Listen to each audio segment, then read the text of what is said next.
¿Se ve, doctor? Ok. Vamos a esperar aquí que se... Eso. Ya, ¿se ve bien entonces? Procedamos. Perfecto. Recuerden ustedes, y es para que nos ordenemos entonces en el proceso de pensamiento, en que para nosotros poder aprovechar la, eh, lo que nos entrega la terminología de la patología general en el proceso de razonamiento clínico, es la idea de que muchas enfermedades pueden ser agrupadas en unos pocos procesos fundamentales. Dentro de esos procesos patológicos fundamentales, entonces, tenemos la inflamación. Entonces, si aplicamos la idea de inflamación a un órgano como el corazón,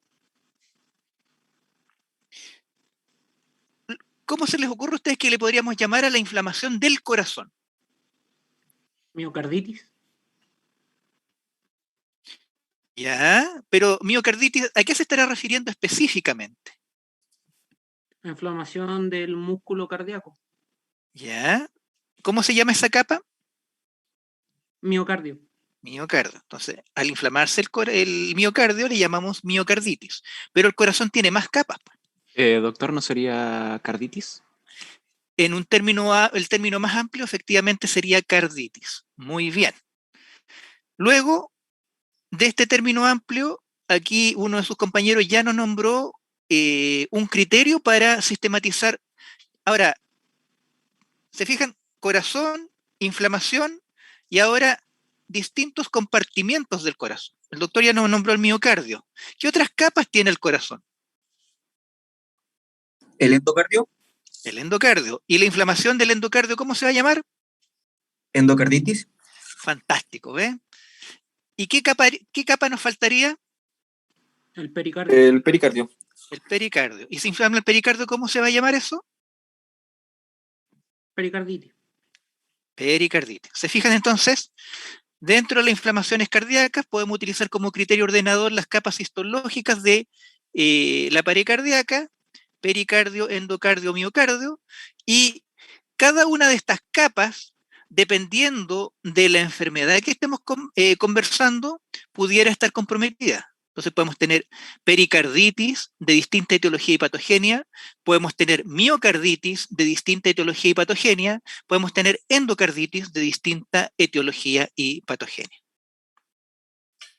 Entonces, a pesar de que esta clase es relativamente corta, ustedes van a ver al final de la sesión la gran cantidad de posibilidades de diagnóstico diferencial que puede presentarles como desafío diagnóstico un paciente que consulta con sintomatología que los orienta entonces a una afectación del corazón. Partamos entonces.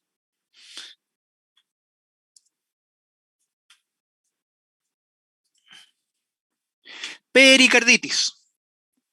¿Ya? Dentro de las alteraciones que afectan al pericardio, la inflamación es la más frecuente. ¿Ya? Y algo que hay que tener en consideración es que muchas veces la pericarditis trae aparejado, trae asociada la manifestación de un derrame pericárdico. Entonces, cuando este derrame pericárdico es agudo, tiende a manifestarse también con mayor depósito de fibrina. Entonces, desde un punto de vista semiológico, ¿se acuerdan de qué signos les puede dar un derrame pericárdico o que les hagan sospechar un derrame pericárdico?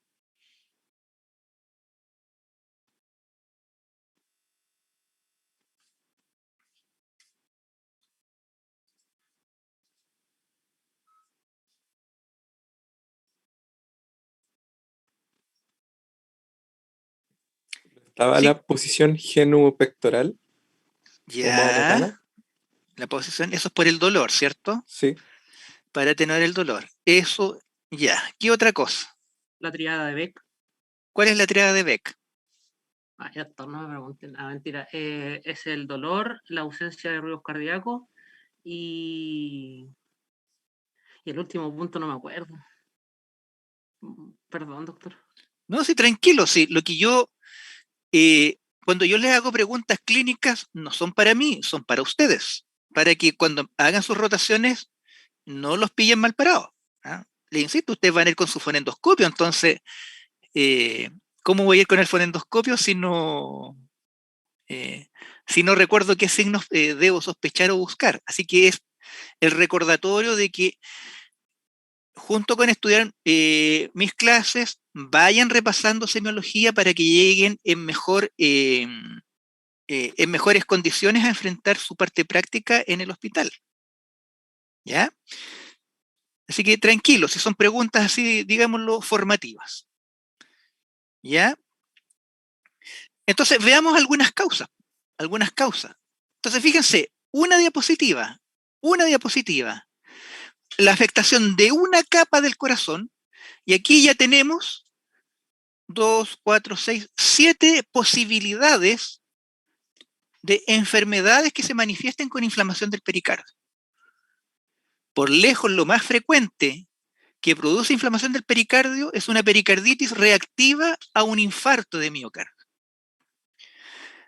Pero hay que tener presente que una pericarditis y derrame pleural puede estar asociado a una etiología viral y dentro de los cuadros virales distintos virus.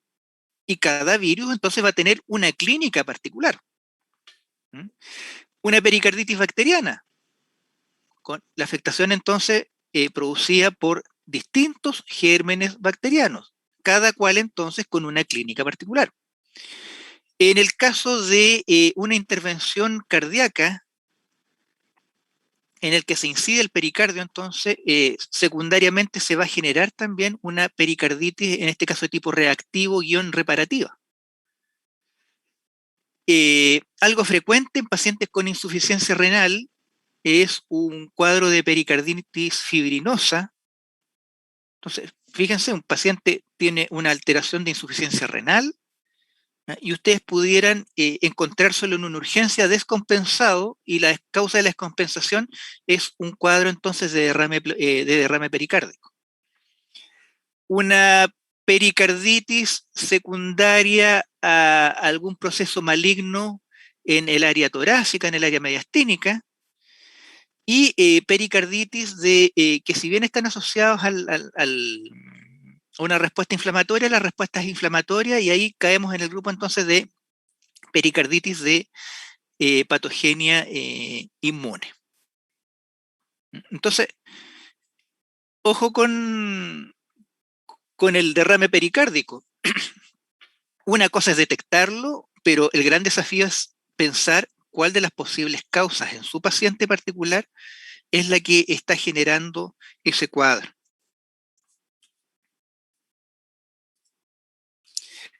En el caso de la inflamación de la capa muscular de la pared cardíaca, esto es el miocardio, hablamos, tal como lo dijimos hace un rato, de miocarditis. La miocarditis es un cuadro poco frecuente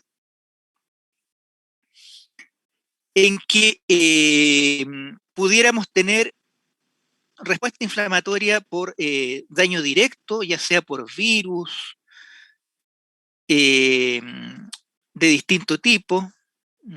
El Trypanosoma cruzi puede también generar una infección directa. Hay cuadros de respuesta inflamatoria mediados por toxinas. Hay cuadros de respuesta inflamatoria un poco más complejas en el caso de la patogenia inmune, con el principal ejemplo que vamos a ver en un momento de la fiebre reumática. Y causas idiopáticas en las que la manifestación clínica la manifestación patológica es una respuesta inflamatoria en el miocardio en el que tenemos aparición de células gigantes. Entonces, todos estos cuadros en su conjunto son de baja frecuencia, pero justamente esa baja frecuencia le otorga una dificultad al diagnóstico, que ustedes entenderán que al tener afectada la capa muscular del corazón con una respuesta inflamatoria, la posibilidad de complicaciones e incluso de muerte súbita cardiogénica es alta, mientras más se demore el diagnóstico.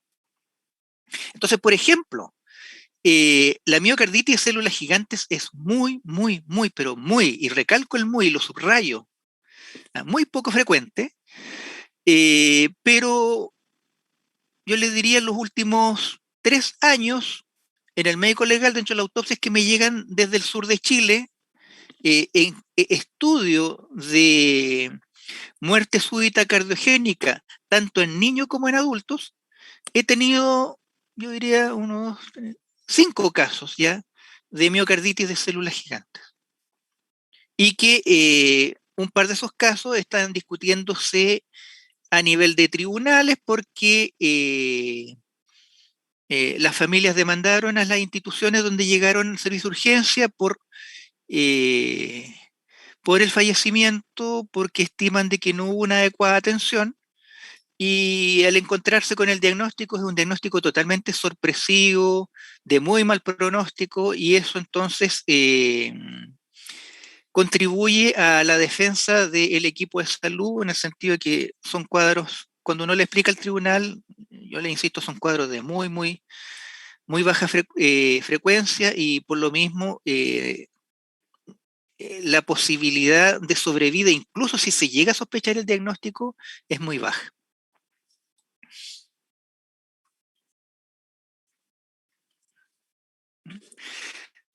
Tercera capa, endocarditis, inflamación del endocardio, y clásicamente, desde un punto de vista clínico, las endocarditis se clasifican como endocarditis infecciosas y endocarditis no infecciosas.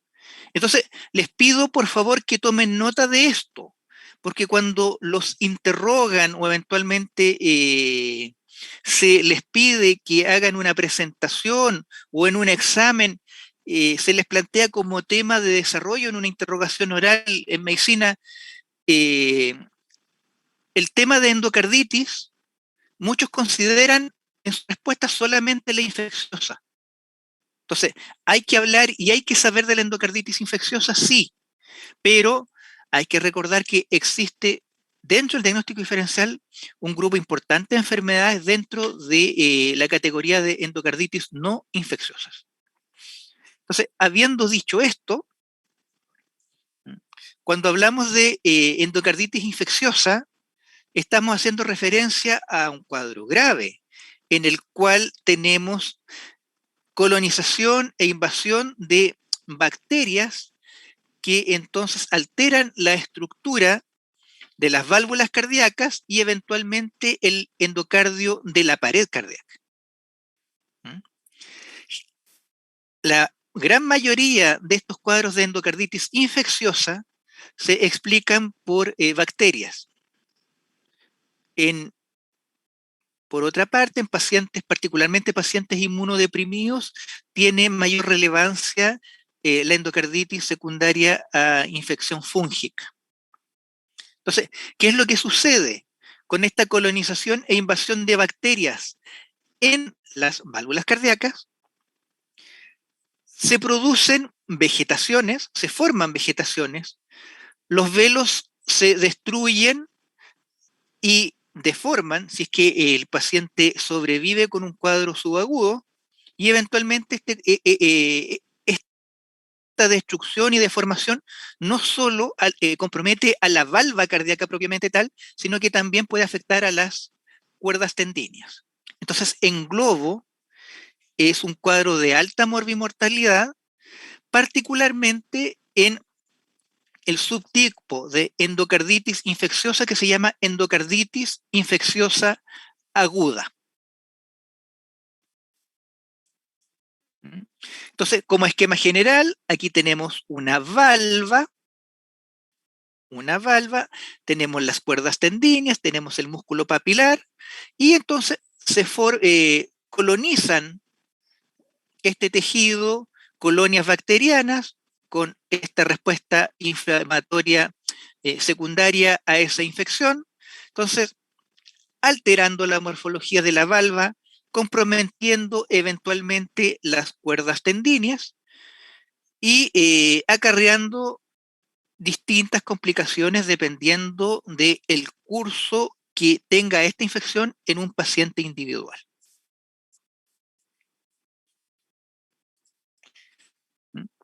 En general, la endocarditis infecciosa tiende a afectar más a hombres que a mujeres, tiende a comprometer a personas de mediana edad en adelante y una condición importante que tiene es que existe algún tipo de lesión, algún tipo de daño en la válvula que facilita de cierta manera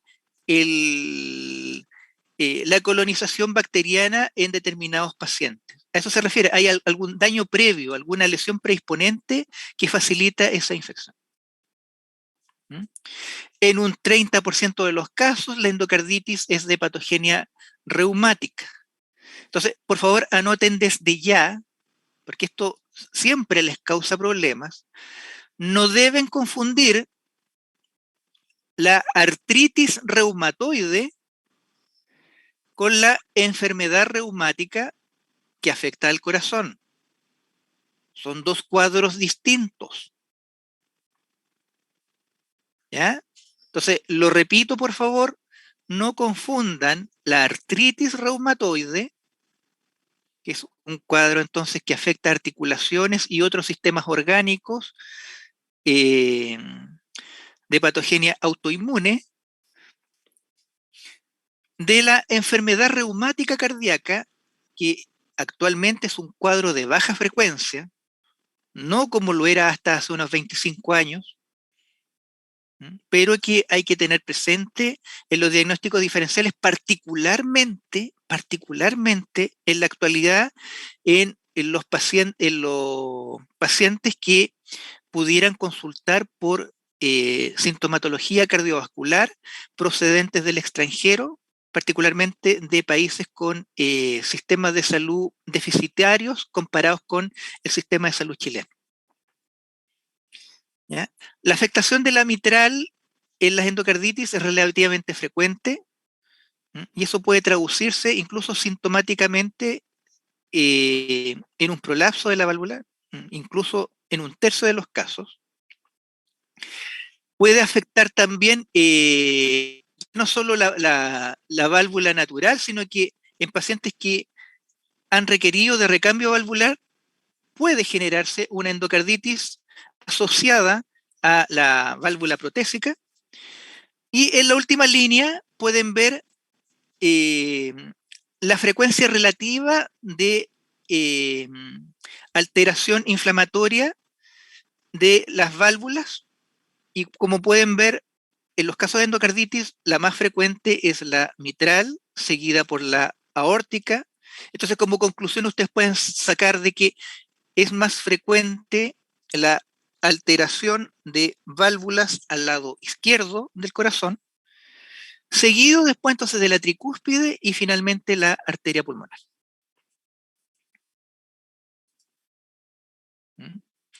Entonces,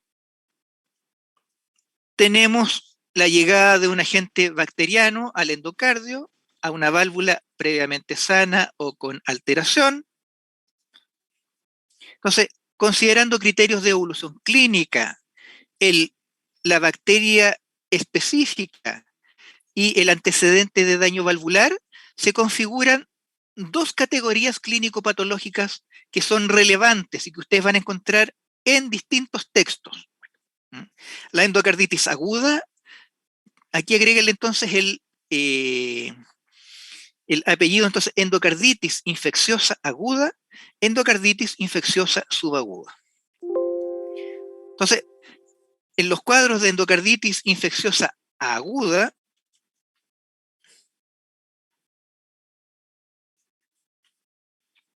aparece implicado un germen más agresivo, que es el estafilococo dorado. En las endocarditis infecciosas subagudas aparecen asociados gérmenes de menor virulencia, pero en que hay mayor asociación con daño valvular previo. Con menor frecuencia, dentro de las bacterias que pueden producir endocarditis infecciosa, tenemos enterococos, estafilococo epidermidis, otras bacterias gram negativas, ¿ah? Y ya habíamos mencionado ahí algunos hongos específicos. ¿Cuáles son los factores de riesgo para una endocarditis infecciosa? Factores estructurales propios del corazón y factores no cardíacos. Entonces, dentro de los factores cardíacos, la enfermedad aterosclerótica coronaria, alguna alteración congénita cardíaca, el ser sometido a cirugía cardíaca, y esto incluye entonces la instalación de prótesis valvulares, ¿no? El tener el antecedente de endocarditis previas o haber sufrido de una enfermedad reumática cardíaca anteriormente. Y dentro de los factores no cardíacos, además de que el paciente pudiera estar cursando una sepsis y como evolución y complicación de esa sepsis tuviéramos compromiso endocárdico, fíjense cómo la instrumentalización del paciente, ya sea a través de procedimientos endoscópicos, a través de punciones venosas. El CHANT se refiere a los pacientes que están sometidos a diálisis, en que se les realiza una fístula arteriovenosa quirúrgica. ¿Ah? El ser sometidos a procedimientos dentales con pasos de gérmenes, entonces, que aumenta la posibilidad de paso de gérmenes al torrente sanguíneo. Todos estos son elementos, entonces, que no cardíacos que pudieran, entonces, predisponer a la aparición de este tipo de cuadros. Y no es tan frecuente en Chile, pero sí lo es en otros países, como complicación de el consumo de drogas y particularmente de drogas de aplicación intravenosa.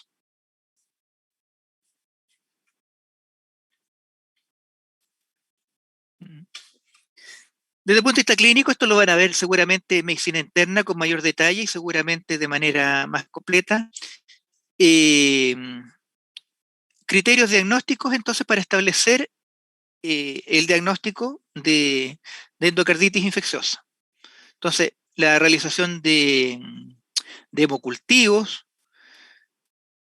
el uso de la biopsia no es tan frecuente, ¿eh? No, el establecer una biopsia para establecer una endocarditis es en pacientes hospitalizados, pero generalmente en centros especializados y de alta complejidad en el extranjero. Aquí en Chile es la sospecha clínica más la confirmación con gérmenes asociados a este tipo y sospechosos de producir este tipo de alteración.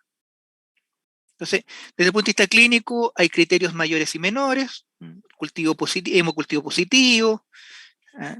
Si hay la posibilidad de un ecocardiograma y el que se puedan visualizar las vegetaciones o la alteración estructural de la válvula, la alteración funcional de la válvula que no estaba presente previamente. El antecedente clínico ahora, desde el punto de vista como criterio menor de daño cardíaco previo o el antecedente, la anamnesis remota de droga endovenosa, el contexto de estas alteraciones sospechosas de un cuadro cardíaco en un síndrome febril, y la asociación que nos sugiera alteración de tipo vascular, manifestado principalmente a través de hemorragias a nivel cutáneo. y esto es por el paso de gérmenes a la sangre, y estos sangres llegan a los capilares distales y eso eventualmente generar entonces hemorragias cutáneas a nivel periférico.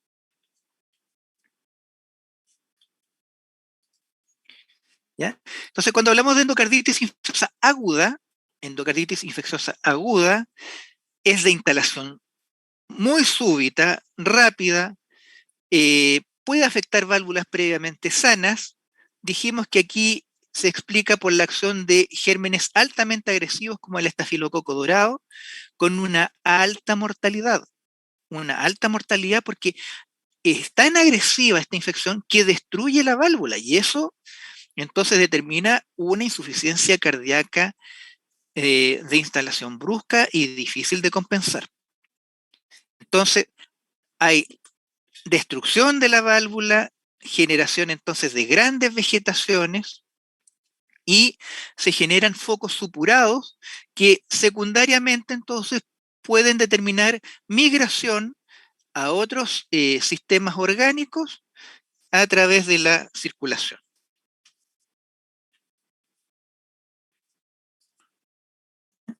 Entonces, esta es lo que están viendo es la válvula aórtica abierta. Sabemos que es la aórtica porque podemos reconocer aquí como es un seno coronario, un ostium coronario, perdón, un ostium coronario, y aquí está la otra rama coronaria que es el complemento de este corte acá. Esto es el tronco de la coronaria izquierda, y fíjense cómo, si bien se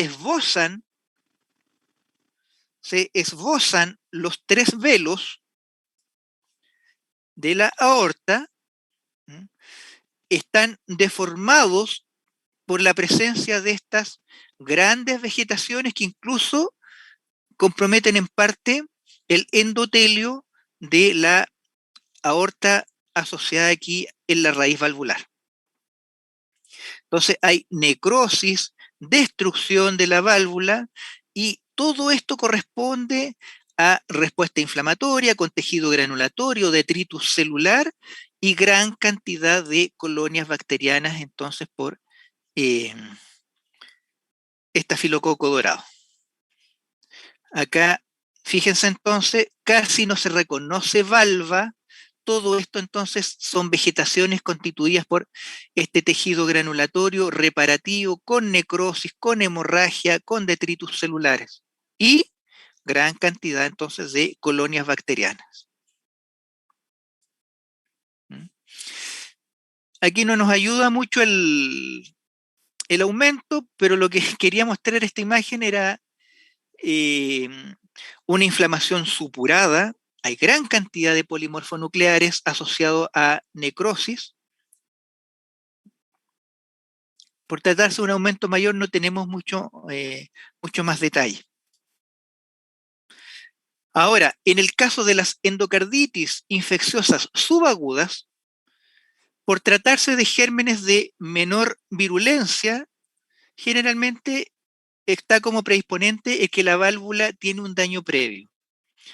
Y se le llama subaguda porque su curso clínico no es en días, sino que se da en semanas o meses, y con un tratamiento adecuado es posible disminuir su mortalidad.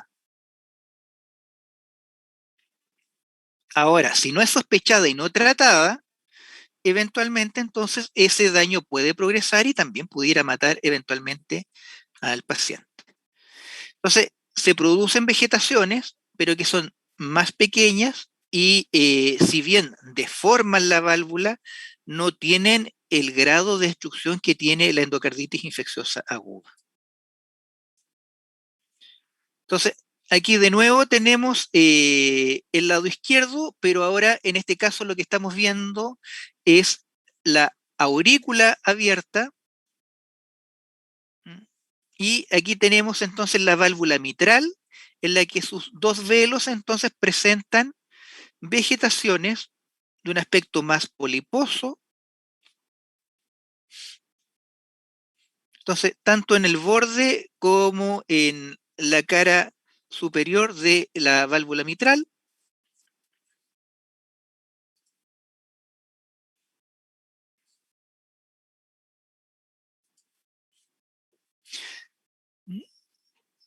tener presente de que si bien el punto de inicio puede ser la válvula, pudiéramos tener extensión de la respuesta inflamatoria y del daño al miocardio. Entonces, el miocardio adyacente presentar abscesos, focos de necrosis, estos puntos entonces facilitar en algún grado la rotura cardíaca y desde la capa pericárdica asociarse entonces también a una pericarditis purulenta. En la válvula en sí misma, que el proceso purulento se abscede con el reblandecimiento de la estructura, tengamos rotura de velos o de cuerdas tendíneas, y esto entonces se manifieste en una insuficiencia cardíaca aguda con rápida descompensación del paciente y alta mortalidad asociada. Tal como lo dijimos, entonces, usted tiene que considerar que en cada latido, entonces, algún fragmento de esta lesión valvular pudiera desprenderse y entonces estar pasando a la circulación general. Y generarse entonces embolías, ya sea sépticas, o si hay trombosis asociada, embolías no sépticas.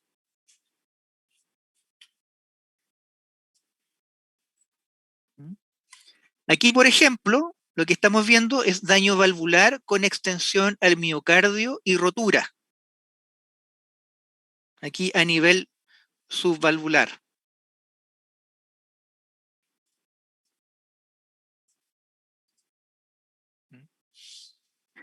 A nivel de la válvula, la formación de un absceso, entonces, con reblandecimiento y organización, pero constituyendo entonces un foco infeccioso crónico.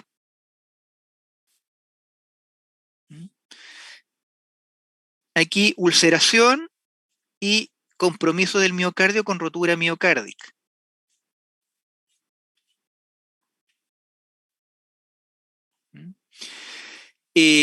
También manifestarse con, a nivel sistémico, con lesiones particularmente hemorrágicas a nivel de la piel, compromiso por embólico, ya sea a nivel del sistema nervioso central o riñón, pudiendo generar entonces incluso infartos en ambos órganos.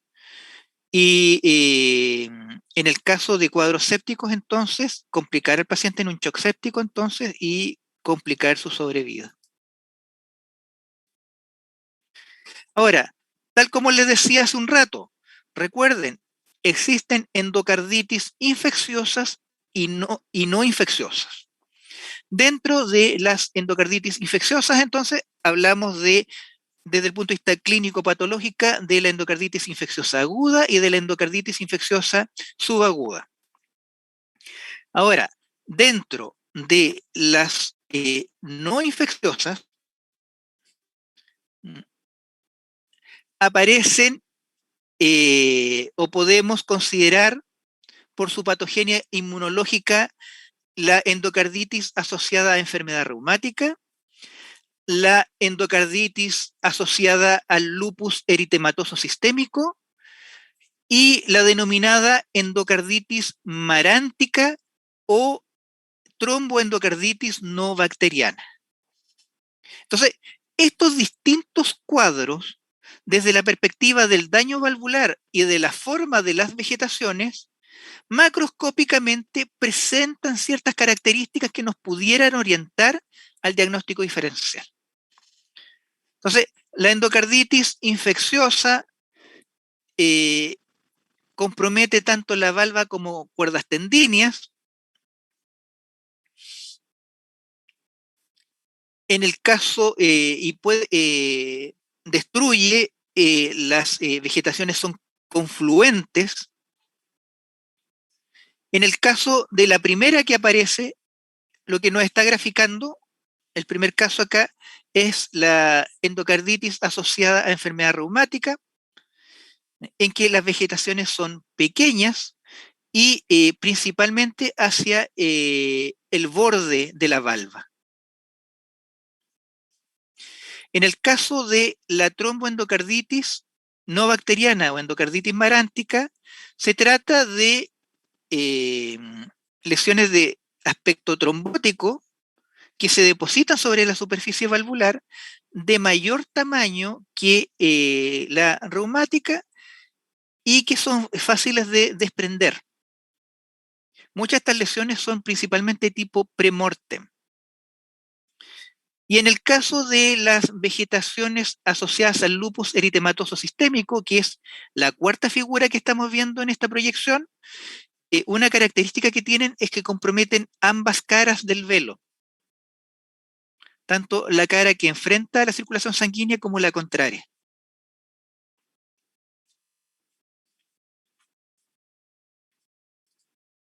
¿Mm?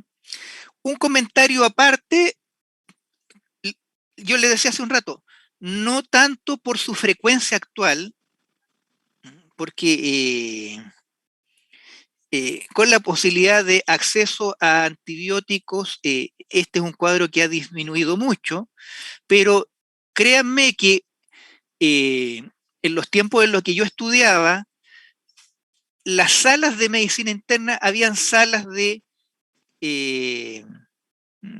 dedicadas exclusivamente a pacientes secuelados de la enfermedad reumática cardíaca.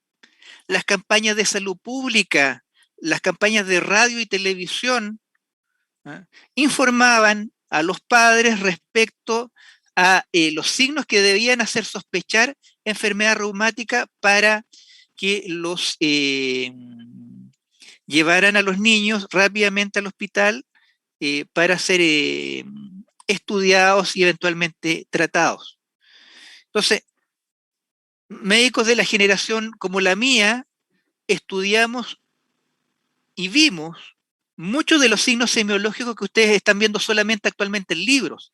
Teníamos salas completas con pacientes con estenosis mitral, en cuya historia entonces había una enfermedad reumática cardíaca. El Hospital Regional de Concepción en aquellos tiempos tenía salas de 14, las salas más grandes incluso eran de 20 pacientes, en que las 20 camas estaban ocupadas por pacientes cianóticos, con la fascia mitrálica y algunos con soplos de tal magnitud que uno los escuchaba desde la puerta. Entonces, desde una perspectiva de historia de la medicina, sigue siendo una enfermedad interesante. Desde una perspectiva clínica, ustedes cuando vean pacientes con algún tipo de daño valvular asociado a enfermedad reumática, generalmente ya van a ser adultos mayores, pero hay que tener cuidado porque yo les insisto, con esta ola migratoria están llegando personas que no tienen un acceso a sistemas de salud que puedan cubrir necesidades a veces ni siquiera básicas, y nos estamos encontrando entonces con este tipo de pacientes y con este tipo de enfermedades en cuadros que hacía mucho tiempo no veíamos. Entonces, ¿cuál era la historia? ¿Y qué es lo que decían los póster? Los pósteres mostraban a un niño que se tomaba la garganta, y eso es porque es secundario a una infección estreptocócica amigdaliana faríngea. Pasado ese cuadro, en las semanas siguientes aparecía inflamación articular y eventualmente sintomatología cardíaca. Y entonces se llamaba a la población a tener mucho cuidado si es que un niño tenía dolor o inflamación articular.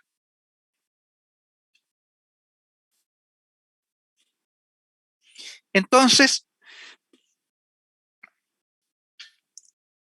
¿qué pasa en la enfermedad reumática? La enfermedad reumática está asociada al estreptococo beta hemolítico del grupo A, y por mecanismos inmunológicos todavía no bien caracterizados, pueden generar entonces daño a nivel cardíaco. Y este daño a nivel cardíaco puede, incluso en algunos casos, generar una pancarditis, o sea, comprometer las tres capas. Podemos tener endocarditis secundaria a enfermedad reumática, miocarditis secundaria a enfermedad reumática y pericarditis asociada a enfermedad reumática. Y en muchos casos, afectación de las tres capas.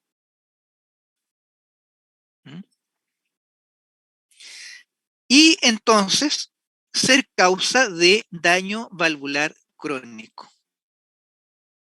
Entonces, por eso es que en esta proyección lo que ustedes le ven al final es que, dado el acceso antibiótico que existe en la actualidad, que no existía hasta hace unos 30, 40 años, en el que la posibilidad de acceder a penicilina benzatina, que es el tratamiento del cuadro amigdaliano, o los pacientes no consultaban o no era accesible en todas partes, determinaba que por algo que parece tan simple en este momento, muchos pacientes quedaron secuelados de por vida.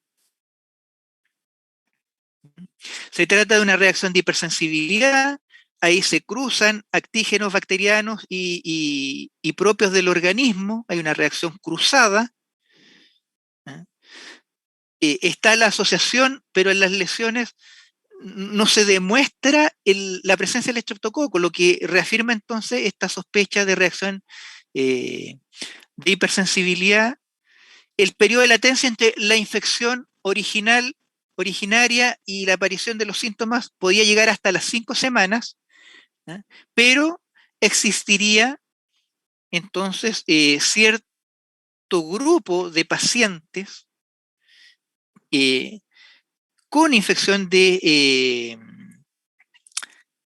por este estreptococo que por factores genéticos entonces tendrían mayor susceptibilidad a que cuando se presenta esta interacción entre el sistema inmune, las características del huésped y el germen, generar este daño cardíaco. Y a ese conjunto entonces de factores que favorecen asociados es lo que se llamó en el contexto de la patogenia reumatogenicidad. Entonces, lo decíamos, puede afectar las tres capas cardíacas y se presenta en una fase aguda y en una fase crónica. En el caso de la endocarditis, luego de la lesión inicial aguda, hay formación de tejido granulatorio y cicatrización variable. Tal como lo decíamos hace un rato, lo más frecuente es que sea al lado izquierdo, y dentro del lado izquierdo con mayor frecuencia que sea la mitral. Ahora, en el contexto de que sea un compromiso de mitral y aórtica, está entre un 40 y un 50% de los casos.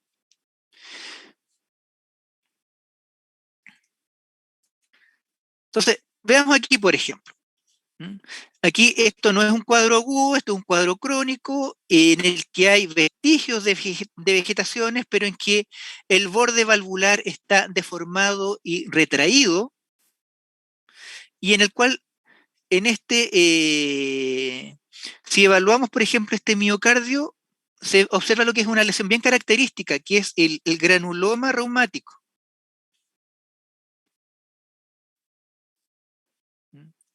El granuloma reumático.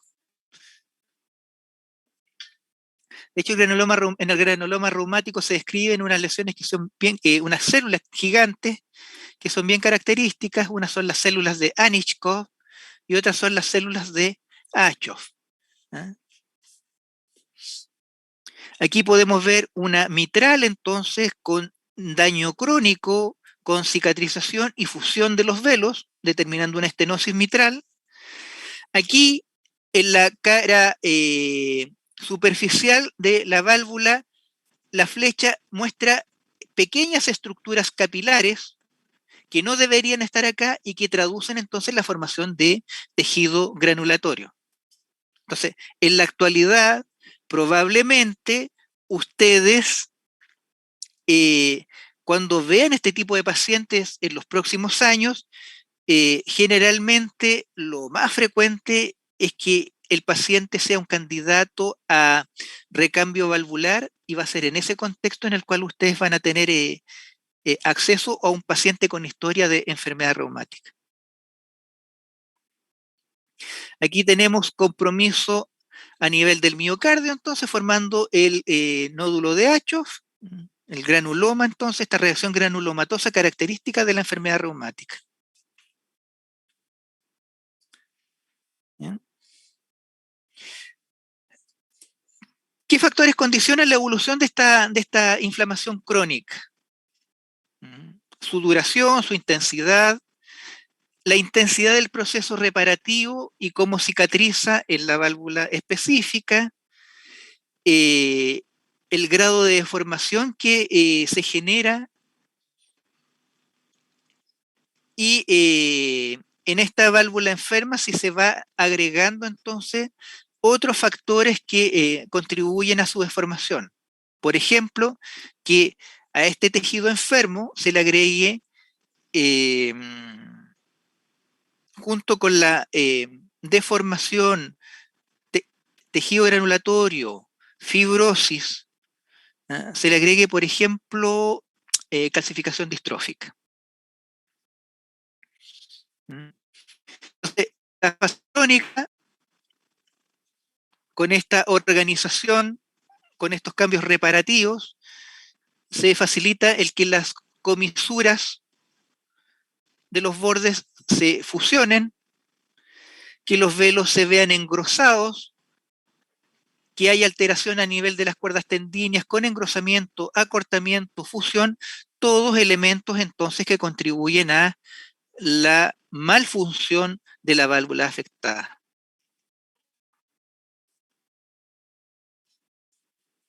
Entonces aquí tenemos un ejemplo con entonces deformación del borde con retracción.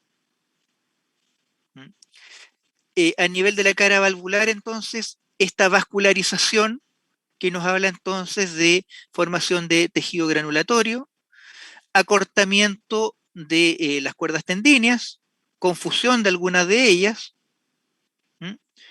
y aquí en las comisuras entre los velos también tenemos fusión. Aquí un acercamiento de la vascularización. Este es un signo bien importante cuando nos envían la cirugía de recambio valvular, nos envían para estudio el tejido enfermo. Entonces, el encontrar vasos sanguíneos en la válvula que ha sido cambiada, por ejemplo, esta es una pieza como la envían, es una mitral engrosada, muy dura por esclerosis y calcificación distrófica. Y que aquí fusión de los velos, acortamiento, esclerosis, ¿ya? Y que cuando la estudiamos histológicamente, aquí en el centro pueden ver entonces formación de vasos de neovascularización. Esto es entonces por formación de tejido granulatorio, respuesta inflamatoria crónica inespecífica y hacia el borde entonces esclerosis y calcificación distrófica. Un acercamiento entonces para mostrar vasos de neoformación que no deberían estar en esta válvula, porque recuerden, la válvula cardíaca es un ejemplo de tejido avascular.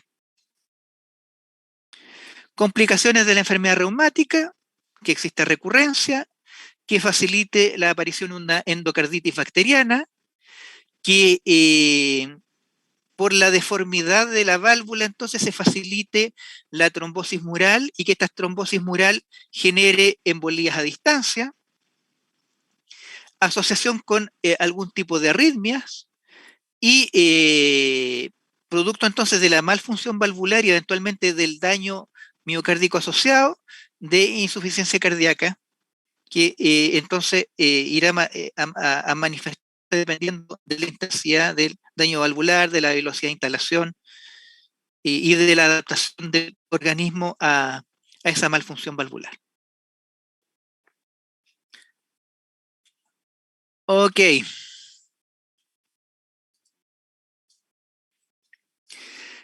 Perfecto. Entonces, como les había prometido en estos últimos minutos, y a propósito de la parte práctica, lo que me interesa que, por favor,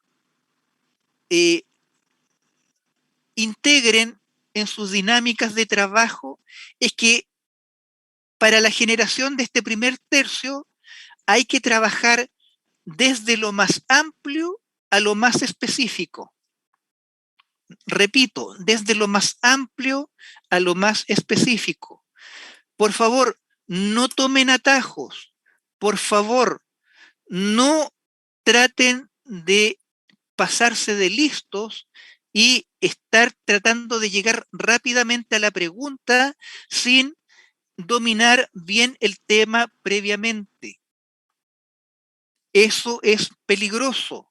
Y es peligroso porque pudieran generar una pregunta que pudiera ser no relevante o que pudiera ser contradictoria con lo que ustedes mismos van a plantear después en su estado del arte.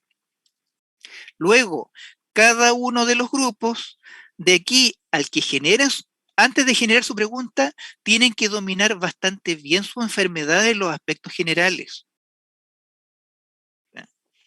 O sea, entender de la enfermedad que les tocó su definición, su clasificación, los principales aspectos etiológicos, patogénicos, morfológicos, pronósticos, y entendiendo eso entonces, y revisando eso, al ser, de cierta manera, al tener un poco ya de dominio de un tema, se van a generar o aumenta la posibilidad de que generen preguntas que sean relevantes. ¿Ah?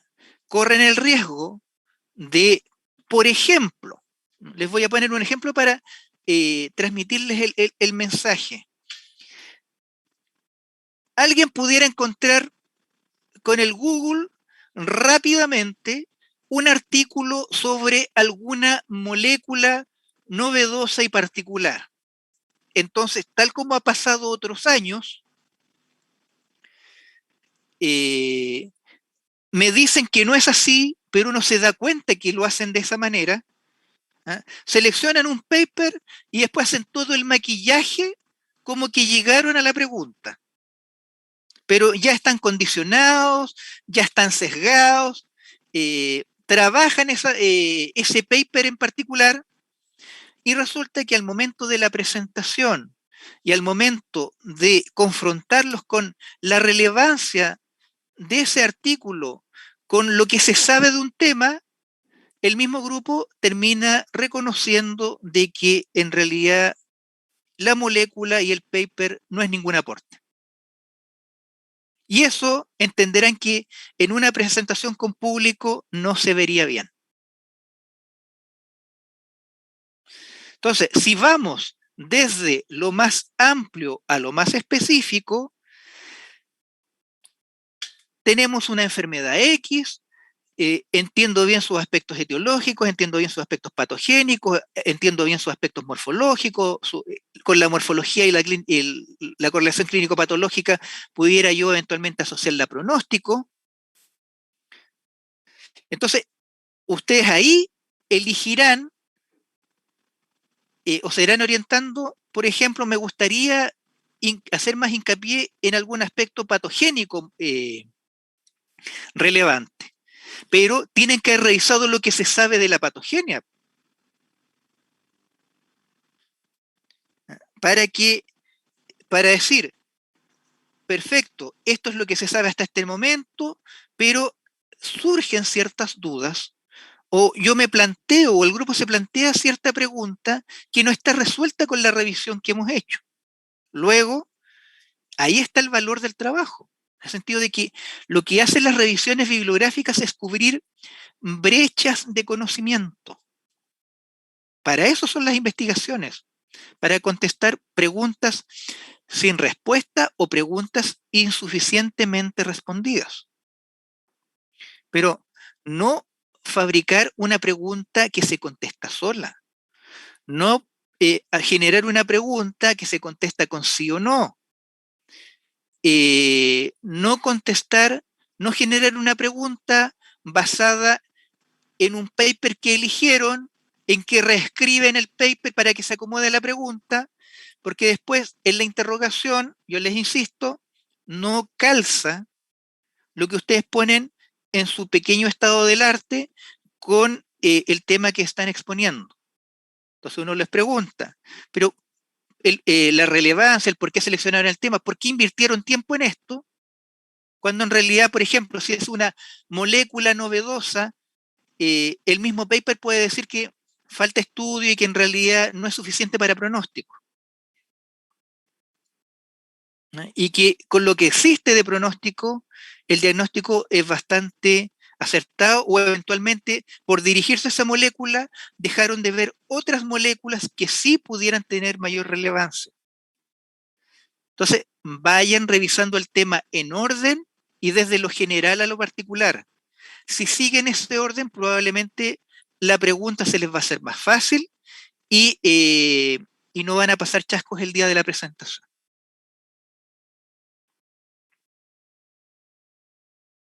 ¿Se entiende? ¿Alguna duda? ¿Consulta?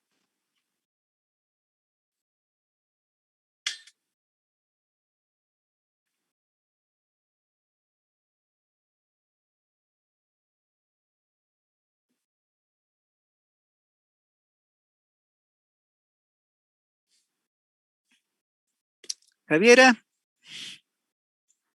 Doctor, Yo creo que no han dicho nada tampoco por el grupo del curso. ¿Ya? ¿Catalina iba a preguntar algo?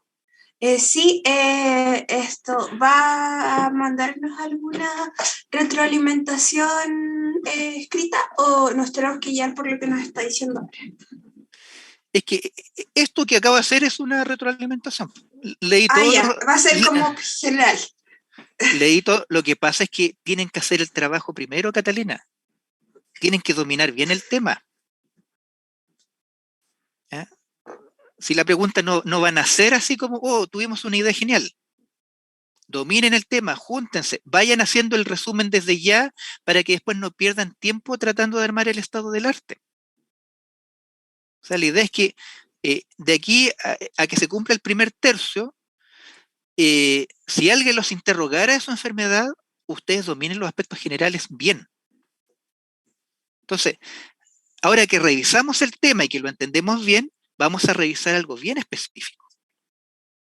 Pero que no ustedes vayan a caer en que juren de que están generando una pregunta de algo específico cuando eso lo encuentran en cualquier texto general. Entonces, para eso tienen que revisar material y empezar a resumirlo. Doctor, y tengo otra pregunta, que en la última reunión surgió una duda como general acerca del formato del primer trabajo, porque hablábamos sobre que el objetivo del primer hito era obtener esta pregunta, entonces estamos súper enfocados en la pregunta. Sí. Pero aparte de eso, en la primera entrega se entrega el estado del arte como una revisión bibliográfica inicial. No, lo que me interesa es que lo hagan. Me dice que hagan el trabajo, el proceso. ¿Ya? Si llegamos a la pregunta, me bastaría con la pregunta. Pero me interesa que hagan el trabajo bien. Y eso queda a conciencia de ustedes. Lo que tenemos que generar en el fondo, en el primer tercio, es ya el esbozo del programa en que vamos a anunciar que, cuáles serían las preguntas que va a trabajar cada grupo. Pero esto tiene pasos, y esos pasos son de que para llegar a esa pregunta tienen que revisar bien su tema. Pero yo no voy a estar como guardián, revisaron, no revisaron, lo hicieron, no lo hicieron. Ahí las preguntas que ustedes me hagan por el correo, las que me transmitan eso va a depender de cada grupo. O sea que las dudas que tengamos se las hacemos llegar como individualmente cada grupo. Claro, lo que pasa es que hay cosas con ustedes como comisión, lo que están haciendo es ir armando la jornada. Sí. La jornada. Pero el trabajo específico sobre el desarrollo de su pregunta, tienen todo el derecho a mandarme correos grupales y que yo los vaya orientando. Ah, ok, esa era Pero, mi duda. sí, pero el asunto es que eh, las preguntas tienen que reflejar de que están revisando el tema. ¿Ya? No que, doctor, ¿y qué es tal cosa? No, pues esa es la medida que tiene que hacer usted. ¿Ah? Habiendo revisado esto, habiendo confrontado distintas definiciones, habiendo hecho una revisión bibliográfica inicial, eh, hay cosas que no entendemos, ¿ah? Y ahí ustedes entonces ir configurando para ustedes pueden ir trabajando, por ejemplo, un documento Google, en que todos vayan aportando, cosa que eh, no lo dejen para después. Si por último les queda como, eh, les puede quedar como un documento de trabajo, en el que toda cosa importante la vayan incorporando para que después cuando tengan que ir consolidando la información, no tengan que, ¿y dónde lo busqué? ¿Y dónde lo encontré? Entonces, en la medida que ustedes vayan discutiendo y que todos tienen el mismo documento de trabajo, van a ir saliendo preguntas. Y ahí una vez que como grupo se den cuenta de que sí, si nos hicieran hacer una presentación en 3 semanas más, podríamos parar algo, porque lo revisamos. De aquí lo que más nos llama la atención es el aspecto patogénico. No, aquí lo que más nos llama la atención es, desde la perspectiva clínico-patológica, algún aspecto pronóstico. Ya, perfecto. Y de eso queremos trabajar entonces la discusión que se viene dando respecto al, no sé, pues, a la utilidad de la inmunohistoquímica de determinado marcador en el cáncer de próstata. ¿Te fijas? Pero eso, después ustedes van a ser confrontados. ¿Y qué otros factores pronósticos hay? ¿Qué otra inmunohistoquímica hay? Entonces no pueden decir es que no lo revisamos, sino que ustedes llegaron de lo general a lo particular. Entonces, su pregunta lleva implícito el que si ustedes toman lo patogénico, dominan lo patogénico, y esto es una duda que no pudieron resolver. ¿Se entiende, no?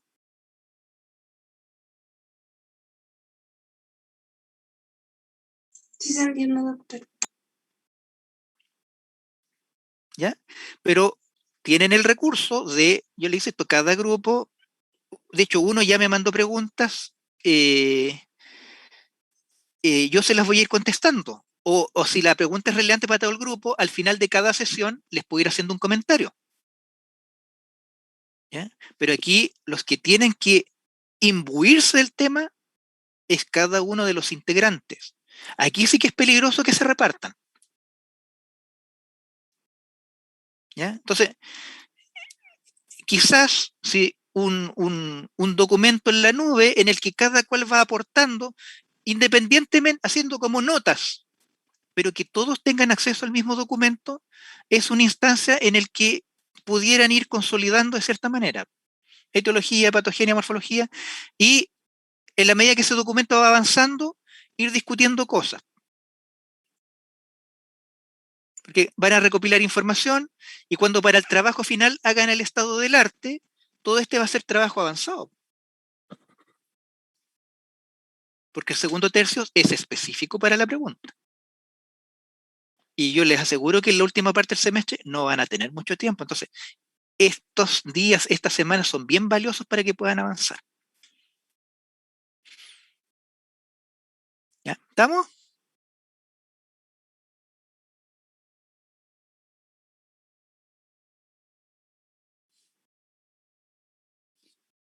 Sí, parece que sí. Hay un silencio sepulcral. Listo. Nos despedimos, Javiera. Nos estaríamos viendo el miércoles. Nos vemos, doctor. Que tenga muy buena semana.